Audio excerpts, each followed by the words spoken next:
People donate enough to the economy to where we have enough power to get things done. Now, I lean to the right, so obviously I'm going to probably lean a little bit more toward a Republican candidate. But if I was a Democrat, I'd be a high moderate. So I would be leaning towards somebody that was a little more on the lines of the things that I support. And people are starting to fall into just being blind followers to this bull. For instance, Trump tried to, not Trump, let me rephrase that. Let me say that different.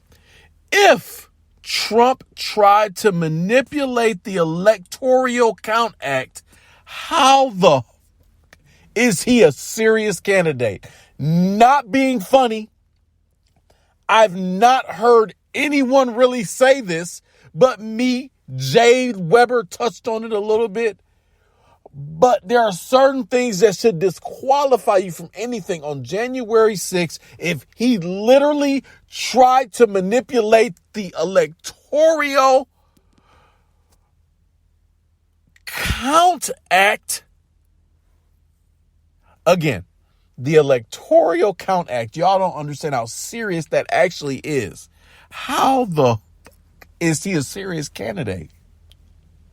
Barbara Jordan read about 40 years ago when she was she was saying something in front of the House where she talked about if a president tries to manipulate the Constitution in any way, then by rules of American law, that is an impeachable offense.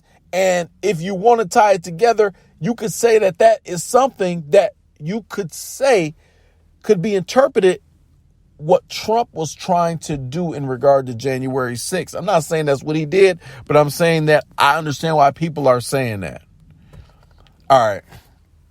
This whole situation touches me a little bit because I just want to tie racism into the whole Democrat Party and the virtual learning.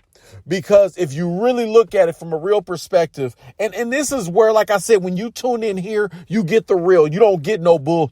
You get real examples, real world, real truth. Peep why I'm saying this.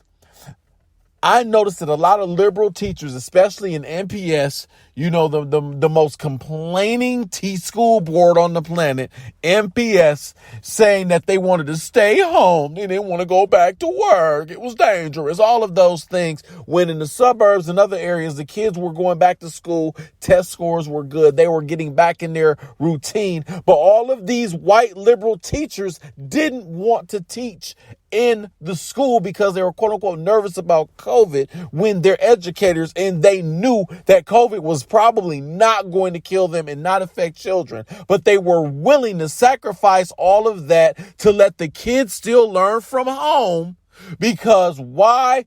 Because they don't really care that much. And I say this is because they saw this testing data and all that stuff that showed that the kids that suffered the most during the pandemic were kids that look like me. For all of you that don't know what the hell I look like, my name is Ian C. Jordan. Google me. I am a dark-skinned black man. Well, I'm kind of like brownish. You know, I've heard that I'm caramel, but that's just certain people have said that about me. But that's another topic for another day. But anyway, that's my whole overall point. You claim that you care about these black kids. You claim that you care about the hood. You claim that you care about poor people, white or otherwise, but you do things to show that you don't. People might not always tell you how they feel about you, but they'll always show you. Next topic.